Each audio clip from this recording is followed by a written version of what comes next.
When the beginning of the pandemic hit, there were a number of people who were complaining about churches and saying that church should be counted as an essential business.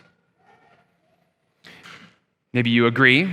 Church is part of the vitality of a Christian life. Being here to receive Jesus' body and blood in the sacrament, to receive his word preached from your pastor, to receive his forgiveness, all of that is necessary for my spiritual life. And so many complained that the church should be considered an essential business, but our government didn't consider it that way.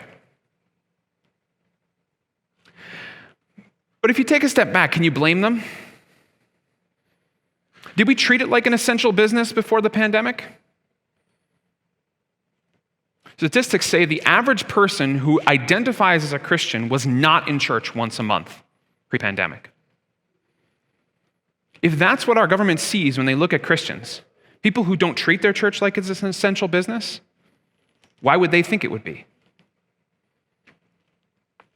I wonder if the yeast of the culture that has taught us that church is more of a social organization than a plugging into the lifeblood of salvation that comes from God has worked through our dough a little bit. That we've seen it as optional. We've seen it as a chance to see our friends hear an inspiring message, but not exactly essential. Maybe the yeast would look a little bit different. Maybe if Jesus was speaking to us today, he would say something like, watch out for the yeast of polarization. Don't you remember that I used to oppose both the liberals and the conservatives when I was on earth? Maybe he would say, watch out for the yeast of fear for your health. Don't you remember how I healed all those people? Maybe he would say, watch out for the yeast of revenge for racism. Remember how I was crucified by people who didn't share my ethnic background, and yet I asked that Jesus would forgive them.